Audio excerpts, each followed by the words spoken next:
Hey, Edgar Hoover. Easy. Anyway,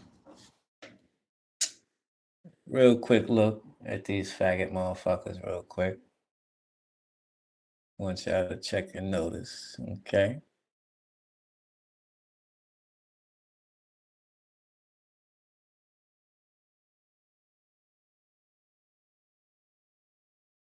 Okay, let's just scroll down. We got some shit going on here.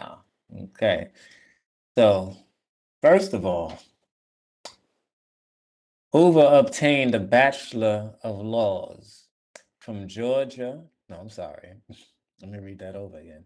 Hoover obtained a Bachelor of Laws from George Washington University Law School in 1916, where he was a member of Alpha Nu chapter of the Kappa Alpha Order.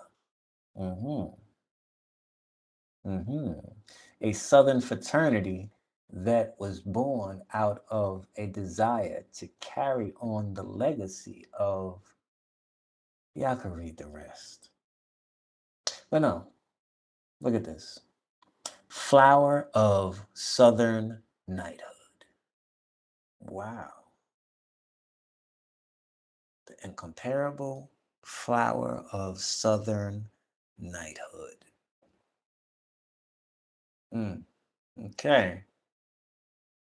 Some potent, let's go. I'm going down right. Well, okay. After the defeat of the Confederate in 1865. Okay. But some potent, no, I'm sorry. Some prominent Kappa Alpha alumni, alumni, Illuminati, sun and moon, Illuminati, the light, sun, alumni, Illumina, moon. I don't know if y'all know what's going on here. Green light, amber light. Anyway, I don't know if y'all know what's going on here. Don't know if y'all know what's going on here. Anyway, so bring this back now.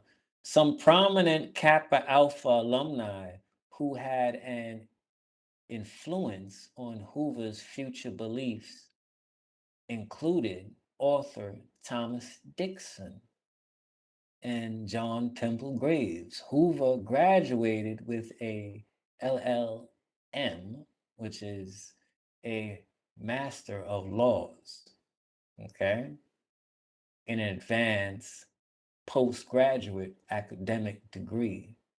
Okay, keep reading that. Undergrad shit. Okay. In 1917, from the same university.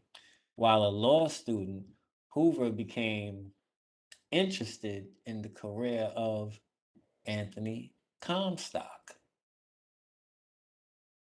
the New York City U.S. Postal Inspector, who waged prolonged campaigns against fraud, vice, pornography, and birth control.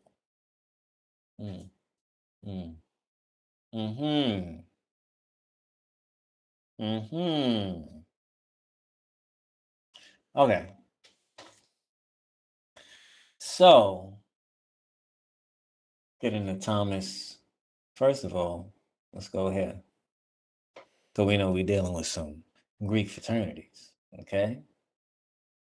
Tell you these fraternities, everywhere you go, anything that has to do with these laws, politics, and fashion, fascism, and Hollywood and entertainment.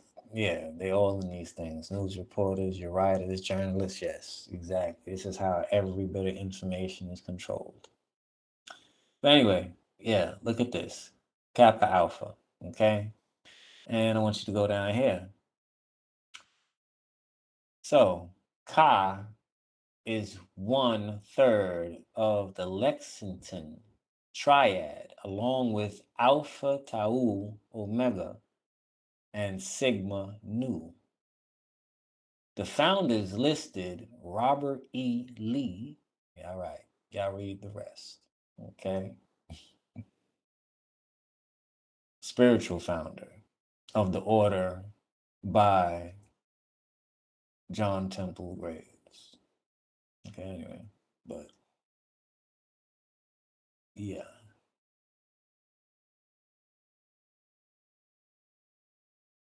Look at this right here.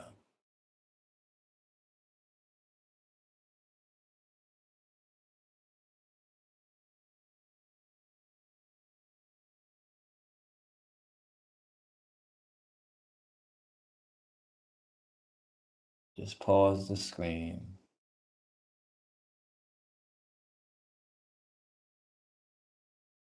Yeah, just pause the freaking screen.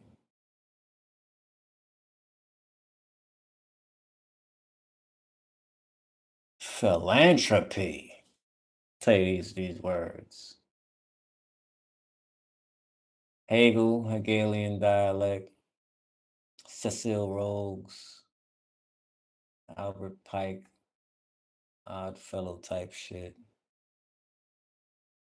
Okay. All right then. So y'all go back and just pause the video. Video, please. All right. So hold on. Go here. All right. Same thing I want y'all to do here. Okay.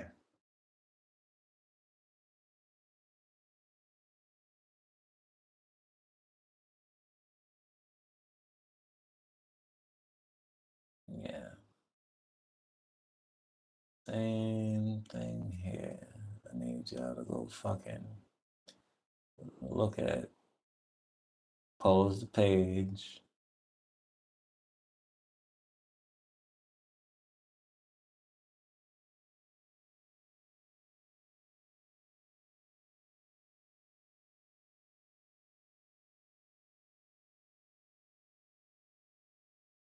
Okay.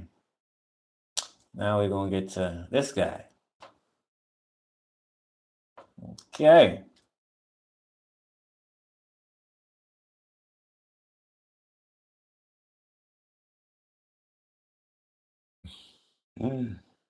Wow.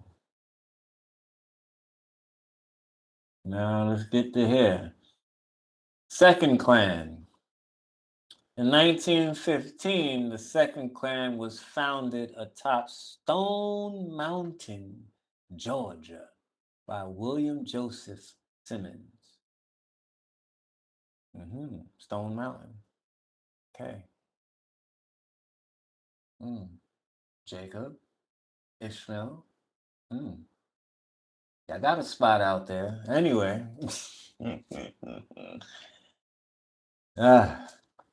While Simmons relied on documents from the original clan and memories of some surviving elders, the revived clan was based significantly on widely popular film, The Birth of a Nation. Anyway, skip past all of this. The earlier clan had not, I'm sorry, the earlier clan had not worn the white costumes and had not burned crosses. These aspects were introduced in Tom Dixon's book, The Klansman, a historical romance of the Ku Klux Klan, on which the film was based. When the film was shown in Atlanta in December of that year, Simmons and the New Klansmen parade to the theater in robes and pointed hoods, many on robed horses. Just like in the film, these mass parades became another hallmark of the new clan that had not existed in the original Reconstruction era organization. Anyway, besides all of that bullshit, I just wanted you to see who this guy was. Okay. Let's see what this is. The Klansman is a novel published in 1905, the second work of the Ku Klux Klan theology by Thomas Dixon Jr. Okay.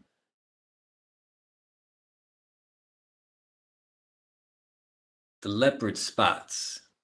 The motherfuckers that got leprosy. Yeah. Yeah, no Dr. York books. Anyway. Yes. So the leopard spots and the traitor.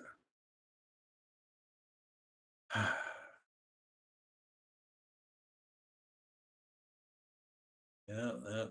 Let's see. Reconstruction. Leopard spots and the traitor. Okay.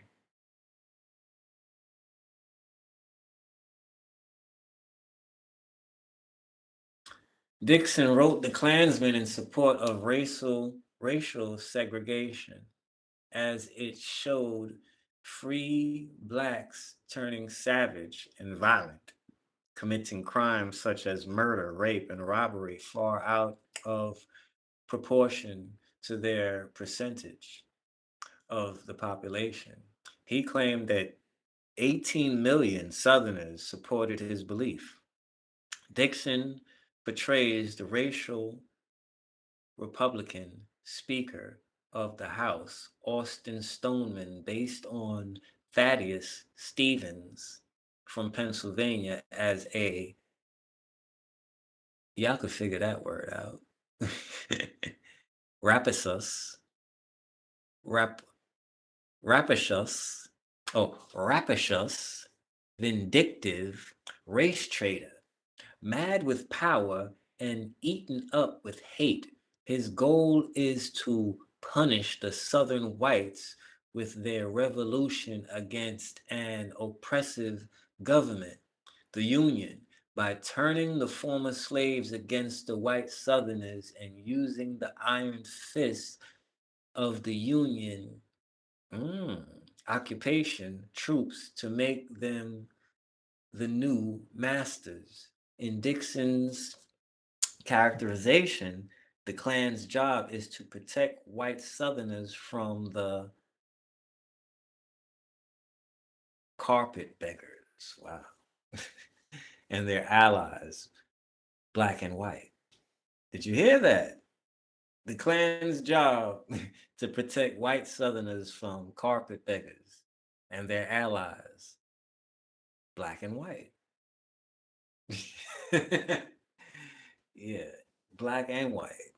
Anyway, the book and its stage and film adaptations were highly controversial in their time and continue to receive criticism from their espousal of racist and neo-Confederate sentiments, in addition to concerns that the Klansmen would stir up political and racial tension in the South. Dixon's, I'm sorry, Dixon's portrayal of the Klan as chivalrous freedom fighters was ridiculed. Ridiculed. Sorry, I'm gonna clear my throat. Ridiculed as absurd. Okay.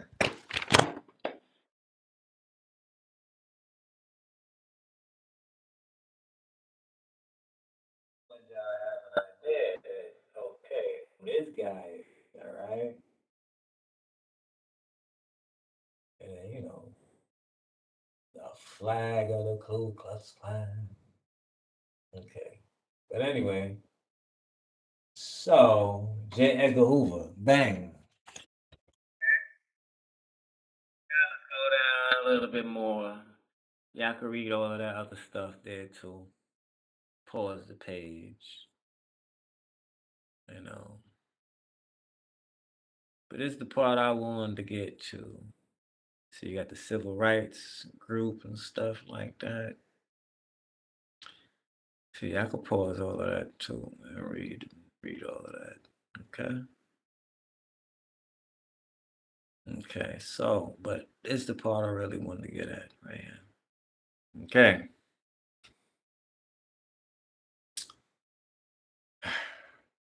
In 1956, Hoover was becoming Let me move the mouse so I can see better. Okay. In 1956, Hoover was becoming increasingly frustrated by U.S. Supreme Court decisions that limited the Justice Department's ability to prosecute people for their political opinions, most notably communists. Some of his aided reported that he proposedly, mm, wow,